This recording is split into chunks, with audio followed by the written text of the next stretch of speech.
بہت بڑی بات پہنچانے جا رہا ہوں، یہ عالمی سیاست ہے، انٹرنیشنل پولیٹکس جو عزاداری کے اگینسٹ پھیلائی جا رہی ہے کہ اصول دین میں تو بھائی عزاداری ہے نہیں۔ ہم نے کہا ہاں یہ تو 5 ہے، عزاداری تو ہے نہیں۔ پھر انہوں نے کہا فروع دین گنو، ہم نے پھر گننا شروع کیے، نماز سے چلے تبرہ تک آئے، انہوں نے کہا وہ ختم ہو گئے، وہ کہاں ختم ہو گئے، کہا ان میں بھی عزاداری نہیں۔ ہم نے کہا نہیں ہے تو کیا کریں، کہ جو چیز نہ اصول میں ہو نہ فروع میں ہو اس پہ اس طرح کیوں مرے مٹ رہے ہو، کیوں اپنی جان دے رہے ہو، کیوں خون بہا رہے ہو، کیوں قبا لگا رہے ہو، کیوں زنجیر کر رہے ہو، کیوں فرش عزا بچھا رہے ہو۔ اور جو چیز نہ اصول دین میں ہے نہ فروع دین میں ہے اس پر اتنی سختی سے عمل پیرا ہونے کا آپ کے پاس جواز کیا ہے کہ نہیں؟ سنجیدہ موضوع ہے کہ نہیں؟ خطرناک رو وہ کہہ رہا ہے ادھر سے کہ عزاداری نہ اصول دین میں نہ فروع دین میں۔ اصل میں مبلغ کو پریشانی یہ ہے کہ جس مسجد سے اس کو وظیفہ ملتا ہے وہاں اسے اتنے لوگ نظر نہیں آتے جتنے عزاداری میں آتے ہیں، جتنے ماتم میں آتے ہیں۔ اب وہ پریشان ہوتا ہے، کہتا ہے عزاداری ماتم داری یہ نہ اصول دین میں ہے نہ فروع دین میں ہے۔ تو اب بچہ تھوڑا سا پریشان ہوتا ہے کہ بھئی ہاں جو نہ اصول دین میں ہے نہ فروع دین میں ہے، اس کا مطلب ہے کہ اسلام میں نہیں ہے۔ اسلام کے تو 2 ہی پارٹ ہے نا، یا اصول دین یا فروع دین۔ مگر وہ نہیں جانتے کہ اہل بیت کے دیوانے بھی اسی دنیا میں رہتے ہیں۔ غور کریے گا، جو عقل ٹھکانے لگا دیتے ہیں۔ ہم نے کہا بھئی چلو اصول دین میں عزاداری نہیں ہے، فروع دین میں عزاداری نہیں ہے، تم یہ بتاؤ قرآن اصول دین میں ہے یا فروع دین میں؟ توجہ کی جگہ، اللہ جانے آپ جاگ رہے کہ نہیں جاگ رہے، کاؤنٹ کر کے بتاؤ، شمار کر کے بتاؤ، پھر میں گنتا ہوں اصول دین ہیں۔ توحید، عدل، نبوت، امامت، قیامت، قرآن بتا کہاں ہے؟ میں کہنا چاہ رہا ہوں 10 فروع دین، نماز، روزہ، حج، زکوٰۃ، خلوص، جہاد، امر بالمعروف، نہی عن المنکر، تولّی، تبرع، بتا قرآن کہاں ہے؟ کہا بھئی قرآن اگر نہ ہوتا تو نہ اصول دین آتے نہ فروع دین آتے۔ تو ہم بھی تو یہی کہتے ہیں کہ اگر قرآن نہ ہوتا تو نہ اصول دین آتے نہ فروع دین آتے۔ تو اگر عزاداری نہ ہوتی تو نہ اصول دین بچتے نہ فروع دین بچتے۔ تو جو چاہے یہ ہے عزاداری۔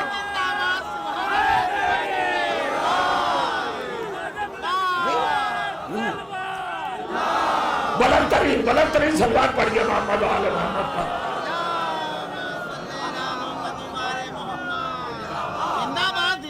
سنیے گا،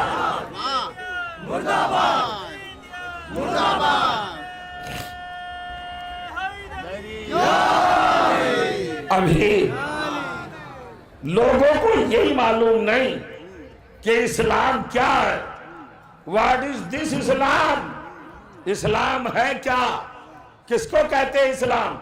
اسلام کسی مولوی صاحب کا نام نہیں ہے، اسلام کسی حافظ جی کا نام نہیں ہے، اسلام کسی قاری کا نام نہیں ہے، کسی مفتی کا نام نہیں ہے، کسی مجتہد کا نام نہیں ہے، کسی فقیہ کا نام نہیں ہے۔ بادشاہ، شہنشاہ، سلطان، زماندار، زمیندار، تعلق دار، رئیس، نواب، کسی کا نام اسلام نہیں ہے۔ اسلام کسی شخصیت یا ذات یا ہستی یا پرسنالٹی یا وجود کوئی ایسی چیز نہیں ہے۔ اسلام کے نہ ہاتھ ہے نہ پیر ہے، نہ آنکھیں ہیں نہ زبان ہے، نہ آنکھ ہے نہ دل ہے، نہ گردے ہیں نہ پھیپھڑے ہیں، نہ زانو ہے نہ پہلو ہے، نہ کلائیاں ہیں نہ گٹے ہیں نہ قدم ہے۔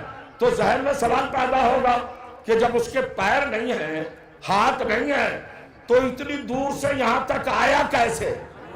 کچھ سوال اٹھیں گے۔ اسلام کے پیر نہیں ہے، توجہ ہے نا، اور آیا کہاں سے ہے؟ اللہ کی بارگاہ سے۔ کہاں تک آیا ہے؟ ہم تک، زمین پر، اس دھرتی کے سینے پر اسلام آیا نا۔ تو ڈسٹینس تو کوئی بتا نہیں سکتا کتنی دور سے آیا۔ بارگاہ الہی سے آیا، ہم تک آیا۔ آنے کے لیے چلنا ضروری، چلنے کے لیے پیر ضروری۔ تو جو چاہ رہا ہوں، جب پیر نہیں تھے تو آیا کیسے؟ تو عقل حکم لگاتی ہے کہ خود نہیں آیا، کسی نے بھیجا ہے، اور جب کسی نے بھیجا ہے تو کوئی لایا ہے، اور جب خود آیا نہیں کسی نے بھیجا ہے تو جو چاہ رہا ہوں، اور کوئی لایا ہے تو خود پھیلا بھی نہیں، کسی نے پھیلایا ہے۔ جو لوگ سو رہے ذرا جاگ جائے، کیا ہے اسلام کا معاملہ؟ 4 سوال، 4 کوشچن، 4 چیزیں، 4 فکریں اور 4 تشویشیں ہیں اسلام کے چاروں طرف۔ اسلام خود آیا نہیں، کسی نے بھیجا ہے، اور جب خود آیا نہیں کسی نے بھیجا ہے تو کوئی لایا ہے، جب خود آیا نہیں کوئی لایا ہے تو خود پھیلا بھی نہیں، کسی نے پھیلایا ہے، اور جب کسی نے پھیلایا ہے تو مصیبت کے وقت خود بچا بھی نہیں، کسی نے بچایا ہے۔ اب اسلام کے ارد گرد 4 ذاتوں کی ضرورت ہے، ایک بھیجنے والا، ایک لانے والا، ایک پھیلانے والا، ایک مصیبت کے وقت بچانے والا۔ یہی تو اسلام ہے، بھیجنے والا لا الہ الا اللہ، لانے والا محمد الرسول اللہ، پھیلانے والا علی ولی اللہ، مصیبت کے وقت بچانے والا حسین بن علی لا الہ الا اللہ، بقائے محمد الرسول اللہ۔ عزیزوں، گفتگو اردو ہی میں ہو رہی ہے، آپ ہی کی زبان میں ہو رہی ہے، آپ لائق تشکر ہیں، دن بھر ہو گیا ہے آپ کو مشغول ازاں ہوئے ہیں، آپ مسلسل عزاداری کر رہے ہیں، تو اسلام لانے بھیجنے والا لا الہ الا اللہ، لانے والے محمد الرسول اللہ، اور پھیلانے والے علی ولی اللہ، بچانے والے حسین بقائے لا الہ الا اللہ کے ضامن، اور جو چاہ رہا ہوں، اور وجود محمد الرسول اللہ کے محافظ۔ اگر حسین نہ ہوتے تو نہ توحید ہوتی، نہ رسالت ہوتی، نہ ولایت کا تصور ہوتا۔ کس نے بچایا؟ حسین نے بچایا۔ یہ چھوٹا سا طالب علم، ادنا سا خطیب اور معمولی سا ذاکر آپ کو زحمت دینے کا ارادہ نہیں رکھتا ہے، یہ نہیں کہہ رہا ہے کہ حسین نے دین بچایا۔ دنیا کا سروے کرو، 73 فرقے کہہ رہے ہیں حسین نے دین بچایا، حسین نے دین بچایا۔ ہم نے دیوبندیوں سے سنا حسین نے دین بچایا، بریلیوں نے کہا حسین نے دین بچایا، حنفی کہہ رہے ہیں حسین نے دین بچایا، شافعی کہہ رہے ہیں حسین نے دین بچایا، مالکی کہہ رہے ہیں حسین نے دین بچایا، حنبلی کہہ رہے ہیں حسین نے دین بچایا، داؤدی کہہ رہے ہیں حسین نے دین بچایا، سنی کہہ رہے ہیں حسین نے دین بچایا، اہل کتاب کہہ رہے ہیں حسین نے دین بچایا، اہل قرآن کہہ رہے ہیں حسین نے دین بچایا، اہل حدیث کہہ رہے ہیں حسین نے دین بچایا، صحابی کہہ رہے ہیں حسین نے دین بچایا، وہابی کہہ رہے ہیں حسین نے دین بچایا، ہر ایک تقلیدی کہہ رہا ہے حسین نے دین بچایا، اصولی کہہ رہا ہے حسین نے دین بچایا۔ تو یہ بہت اچھا ایک پیغام ہے کہ ساری دنیا مل کر متحد ہو کر اپنے اختلاف کو مٹا کر ایک ہی جملہ کہہ رہی ہے، ایک ہی سلوگن ہے، ایک ہی نعرہ ہے کہ دین حسین نے بچایا، حسین نے بچایا۔ مسلمانوں تمہارا شکریہ، تم نے حق بات کہی مگر آدھی کہی۔ یہ تو بتایا کہ دین کس نے بچایا، یہ بھی تو بتاؤ کس سے بچایا۔ یہ ہے پائن۔ آدھا جملہ کہہ کر اپنے آپ کو سیف نہ کرو، محفوظ نہ کرو، اپنے آپ کو سیکیور نہ کرو۔ صحیح بتاؤ، حقیقت بتاؤ، سچائی بتاؤ، ظلم کی لیپا پوتی نہ کرو۔ توجہ چاہ رہا ہوں، اسلام کے غداروں کی نقاب پوشی نہ کرو، نقاب کشائی کرو۔ بتاؤ کس سے بچایا؟ اسلام کو حسین نے کس سے بچایا؟ معاذ اللہ، کیا ہندوستان کے ہندو اسلام مٹانے گئے تھے کربلا میں؟ کیا امریکہ سے یہودی آئے تھے یا رشیا سے اللہ کو نہ ماننے والے لوگ گئے تھے؟ کون مٹا رہا تھا اسلام کو؟ اوکا صاحب یزید مٹا رہا تھا۔ اچھا، یزید مٹا رہا تھا تو یزید کی پوزیشن مسلمانوں میں کیا ہے؟ چھوڑوں گا نہیں، یہ کہہ کے نہیں جانے دوں گا کہ یزید مٹا رہا تھا۔ یہ بتاؤ یہ یزید تھا کون؟ اس کی پوسٹ کیا تھی؟ اس کا درجہ کیا تھا؟ اس کا منصب کیا تھا؟ آواز آئی یہ تو خلیفۃ المسلمین تھا۔ تو کس کا خلیفہ تھا؟ وہ کہا مسلمانوں کا چھٹا خلیفہ۔ توجہ چاہ رہا ہوں، شاید اپنی جگہ پہ نہ بیٹھے رہ جائیں۔ کہا مسلمانوں کا چھٹا خلیفہ۔ اور ایک کمال ہو گیا، اسلام کو اور خلافت مٹا رہی تھی۔ کون مٹا رہا تھا؟ چھٹا خلیفہ اسلام مٹا رہا تھا۔ تو تم بتاؤ کس نے بچایا؟ کہ حسین نے بچایا۔ آج کے بعد لفظ بدل دو، لفظ بدل کے کہو کہ بکے ہوئے مسلمانوں کی چھٹی خلافت اسلام کو مٹا رہی تھی، شیعوں کی تیسری امامت اسلام کو بچا رہی تھی۔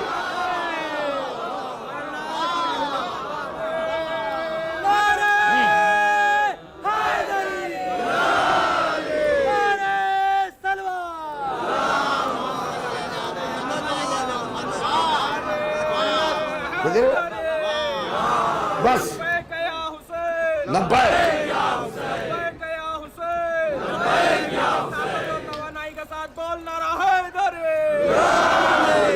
اب دو تین بہت مختصر سی باتیں ہیں، مگر پیغام بڑا دور رس ہے، بڑا اسٹرانگ ہے، بڑا سالڈ ہے، مضبوط ہے۔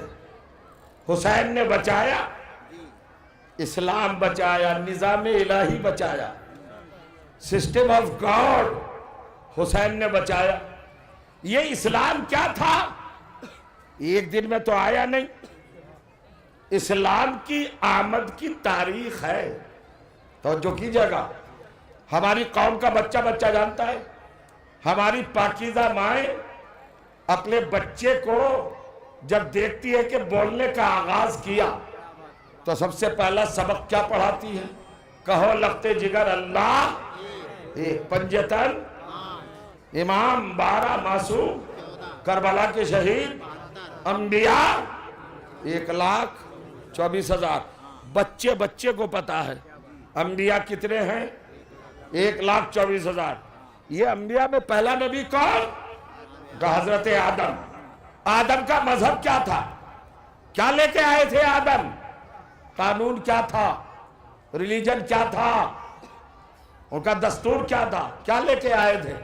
تو کہتے ہیں مسلمان اسلام لے کے آئے تھے۔ تو جو چاہ رہا ہوں، حضرت نوح کا مذہب کیا تھا؟ کہ اسلام۔ حضرت ابراہیم کا مذہب اسلام۔ حضرت موسیٰ کا مذہب اسلام۔ اب میں 1,24,000 نام تو لوں گا نہیں، 1,24,000 انبیاء نے 18,000 برس میں جو دین پہنچایا وہ اسلام ہے۔ کتنے دن میں پہنچایا؟ نوجوانوں، آپ لوگوں کی ذمہ داری زیادہ ہے، آپ فرش عزا پر بیٹھے ہیں، لہذا زندگی کا ثبوت دینا۔ 18,000 سال میں 1,24,000 انبیاء نے اسلام ہی پہنچایا نا؟ پہنچایا اسلام۔ 2500 برس نوح نے پہنچایا، 2300 برس آدم نے پہنچایا، توجہ چاہ رہا ہوں، 150 برس سے زیادہ ابراہیم نے پہنچایا، 135 برس موسیٰ نے پہنچایا، غور کریے، 38 برس عیسیٰ نے پہنچایا۔ اور دوسروں کا بایو ڈاٹا الگ ہے، میں فیگر بتا رہا ہوں۔ 18,000 سال میں 24,000 معصوموں نے، نبیوں نے، پیغمبروں نے، رسولوں نے، مرسلین نے، رہبروں نے، ہادیوں نے، رہنماؤں نے، پیشواؤں نے، اللہ کے نمائندوں نے، اللہ کے منتخب کرداروں نے، اتنے بڑے بڑے مطہر لوگوں نے، اولو العزموں نے، صاحبان شریعت نے، صاحبان امت نے، صاحبان کلمہ نے، بڑی بڑی ذوات گرامی نے، جو اسلام 18,000 برس میں پہنچایا، وہ حسین نے ایک دوپہر میں بچایا۔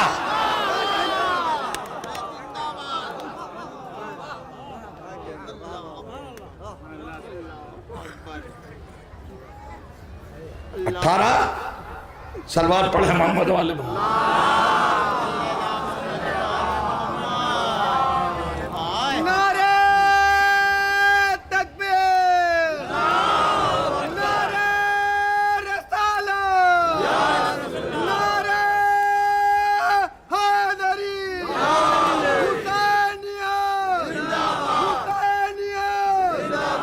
جزاک اللہ جزاک اللہ.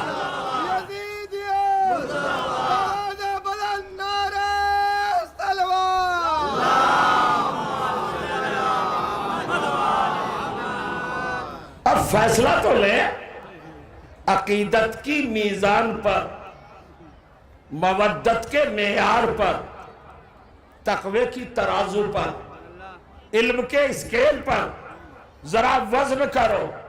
ایک طرف 1,24,000 معصوم شخصیتوں کا مسلسل 18,000 سال کا سفر کہ دین پہنچایا، اور حسین نے کتنی دیر میں بچایا؟ ایک دوپہر میں بچایا. تو کھل کے کیوں نہیں بولتے کہ حسین کی ایک دوپہر 1,24,000 انبیاء کے 18,000 سال پر بھاری ہے؟ نہیں سمجھ رہے آپ؟ تو یہ بتاؤ حسین بیٹا کس کا ہے؟ علی کا بیٹا ہے. تو جب ایک بیٹے کی دوپہر نبوتوں کے 18 سال پہ بھاری ہو سکتی ہے تو علی کی ایک ضربہ، ایک ضربہ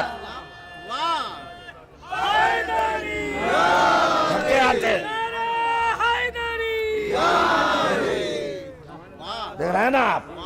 عجیب منزل ہے. حسین کیا ہے، حسین کی عظمت کیا ہے، حسین کا مقام کیا ہے. بس ان نوجوانوں کے لیے، نونہالوں کے لیے، بزرگ تو مجھ سے بہتر جانتے ہیں، وہ تو دعا دے سکتے ہیں، انہیں میں آئینہ نہیں دکھا سکتا، نہ ان کے علم میں اضافہ کر سکتا ہوں. کنسپٹ توجہ کر رہے ہیں آپ؟ اللہ نے کہا کہ جو ہماری راہ میں، ہماری سبیل میں قتل کر دیا جائے اسے مردہ نہ سمجھنا. ایک حل پیش کرتا ہوں بس، چونکہ قرآن کی یہ عظیم کیفیت ہے جو آپ سماعت فرمانے جا رہے ہیں. سب سے پہلا شہید کون ہے اس دنیا میں؟ سب سے پہلا مقتول کون ہے؟ جناب حابیل علیہ السلام. کس نے قتل کیا؟ قابیل نے. یہ قابیل کون تھا؟ وہ کہا جناب آدم کا بیٹا تھا. آدم نے کیا کام کیا؟ اسے گلے لگایا، پیار کیا، شاباشی دی. کہا نہیں، جب وطن میں آئے اور کہا کہ میرا حابیل کہاں ہے تو بتایا گیا وہ تو قتل کر دیا گیا. کہا کس نے قتل کیا؟ کہا قابیل نے قتل کیا. حضرت آدم نے اسی وقت کہی اللہم لن قابیل، پروردگار قابیل پر لعنت کر. لعنت کی ہے کہ نہیں کی؟ توجہ چاہ رہا ہوں. اور آئے حابیل کی قبر پر، روئے، آنسو بہائے. بھائی مجھے نہیں پتا مسلمان کون ہے، سنی کون ہے، شیعہ کون ہے، ہندو کون ہے، سکھ کون ہے، عیسائی کون ہے. مجھے تو یہ پتا ہے کہ ہر آدمی آدم کا بیٹا ہے، اور آدم کی پہلی وراثت ہے ظالم پر لعنت کرنا اور مظلوم پہ رونا. جو مظلوم پہ رو نہ سکتا ہو اور ظالم پہ لعنت نہ کر سکتا ہو اسے آدمی ہونے کا حق نہیں ہے. آدمی ہونے کے لیے ضروری ہے، سمجھ رہے ہیں آپ؟ آدمی کی آئیڈینٹی کیا ہے؟ ظالم سے نفرت، مظلوم سے ہمدردی، طرفداری، رونا. غور کرے، یہی بات آتی ہے. ہمیں بڑے بڑے لوگ کہتے ہیں اللہ نے کہا ظالم پہ لعنت کرو، لعنت اللہ علی الظالمین. ہاں قابیل ہے ظالم تو لعنت کی. کسی مسلمان کے پیٹ میں درد نہیں ہوا. اور قابیل تو نبی زادہ ہے، نبی زادہ ہے، نبی کا بیٹا ہے. اسے برا نہ کہو، اسے برا نہ کہو. قرآن نے مہر لگا دی کہ اگر معصوم کا قاتل نبی زادہ بھی ہوگا تو چھوڑا نہیں جائے گا. تو پھر صحابہ زادوں کی حیثیت کیا ہے؟ عزیزو تھکے تھکے چل رہے ہو، ڈھیلے ڈھیلے چل رہے آپ. یہ چیزیں ایسے نہیں سنی جاتی. آپ یقیناً تھکے ہوئے ہوں گے، مگر میں بتا دوں حسینی اور عزادار کبھی تھکتا نہیں ہے.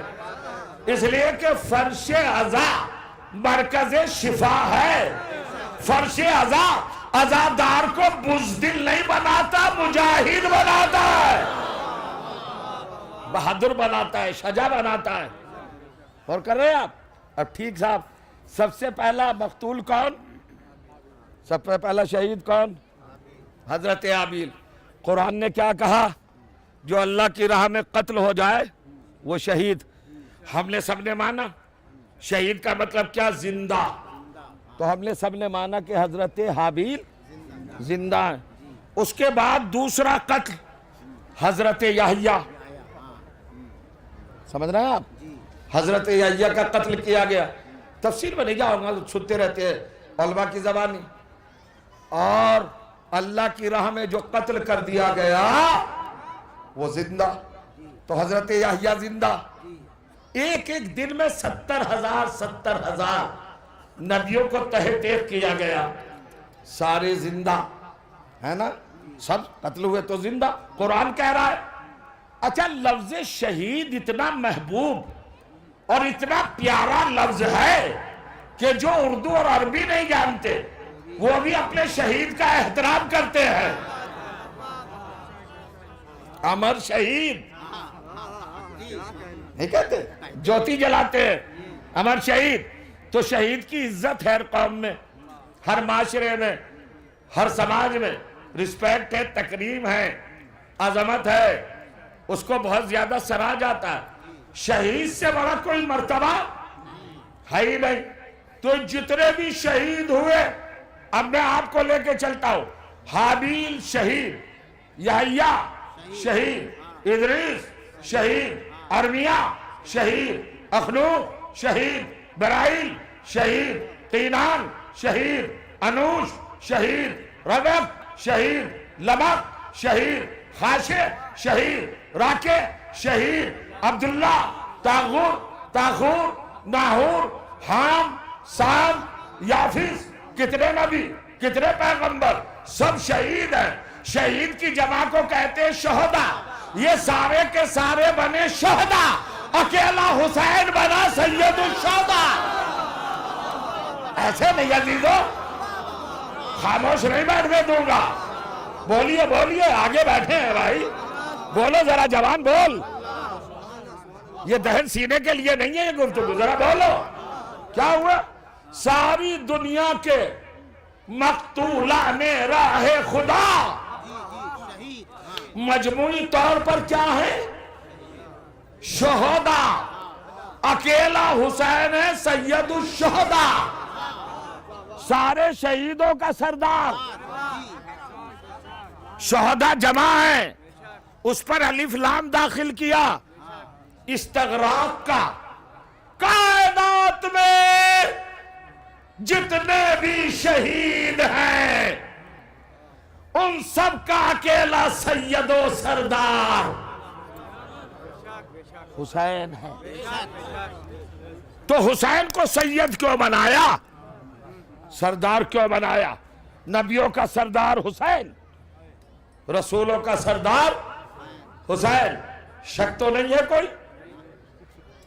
تشویش، الجھن، اضطراب،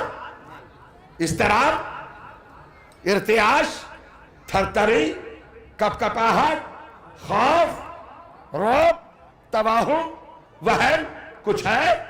سارے شہیدوں کا اکیلا سید و سردار حسین. قرآن سے تحفہ لے جائیے. آخری بات ہے اور بڑی بات ہے.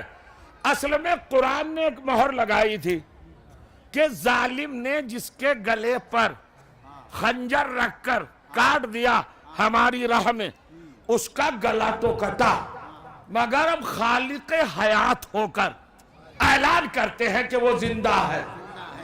یہ بنا ہمارا عقیدہ.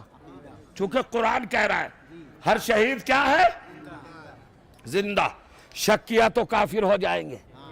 تو یقین اور عقیدہ تو ہر مسلمان کا ہے کہ ہر شہید زندہ، مگر زندگی کی دلیل کسی کے پاس نہیں.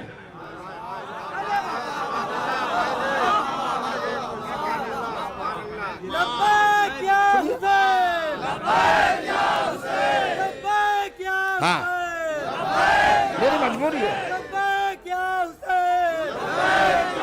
بس ایک بات ہے آدھے منٹ کی. مولا آپ کو سلامت رکھے. آدھے منٹ کی بات ہے. عقیدہ ہونا اور ہے. میں ساری قوموں کو چیلنج کرتا ہوں.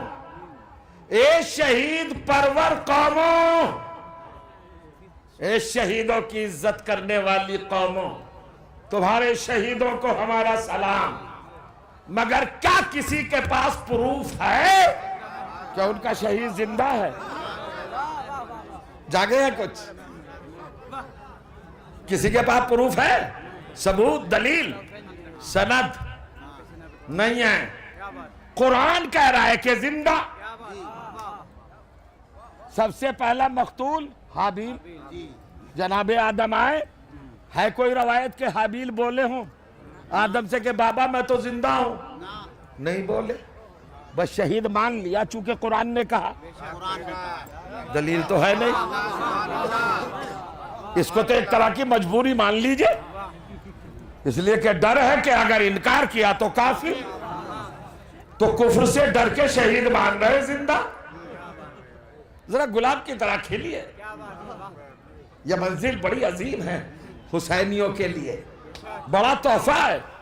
حضرت یحییٰ گلے سے خون بہتا رہا مگر دلیل زندگی انہوں نے بھی نہیں دی. کسی سے بولے؟ نہیں بولے. کوئی اور پیغمبر بولا تو پھر زندہ کیوں کہہ رہے ہو؟ کبھی قرآن کہہ رہا ہے. اچھا قرآن کہہ رہا ہے. اگر دشمن دلیل مانگنے لگا تو ہے کسی مذہب کے پاس؟ اب حسین ہی کو سید و سردار کیوں کہا؟ وہ میں بتانا چاہتا ہوں. ہر شہید قتل ہونے کے بعد زمین میں دفن ہو گیا خاموش ہو کر. کوئی نہیں بولا، کسی نے دلیل زندگی نہیں دی. اکیلا حسین ہے کہ جب گلا کٹا تو نوکے نیزہ پہ جا کر تلاوت قرآن کر کے بتایا کہ جو راہ خدا میں مر جائے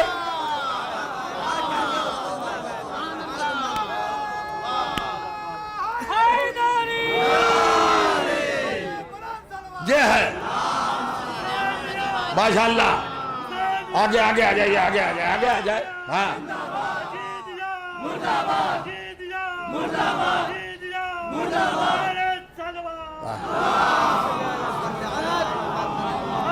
ہاں دیکھا ہم نے، جب گاڑی سست رفتار ہو جاتی تو پیچھے سے ڈھکیلا جاتا ہے.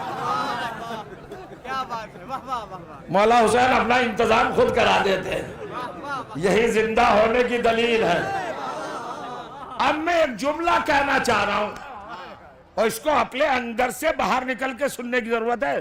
اطہر اعجاز صاحب سنیے جملہ، زندگی میں مجلس سنیے. اگر حسین نوکے نیزہ پر سر کٹانے کے بعد تلاوت نہ کرتے تو قرآن کا اعلان عقیدہ ہو کے رہ جاتا، دلیل نہ بن پاتا.